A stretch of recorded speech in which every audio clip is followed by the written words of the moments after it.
And now I want to approach and tell to the brave and the ancient Iranian people.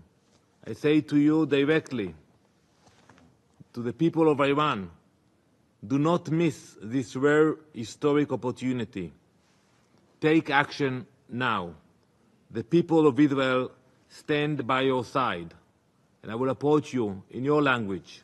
Marduma Iran in forsata nadare tarikhira as dast nadahid. Akdam kunid. Marduma Israel darkanara shuma hastand. I am telling to the Iranian people, we know the cost of freedom and the courage it demands. Your fight is not just for yourselves, but for the millions of lives the regime has destabilized and destroyed.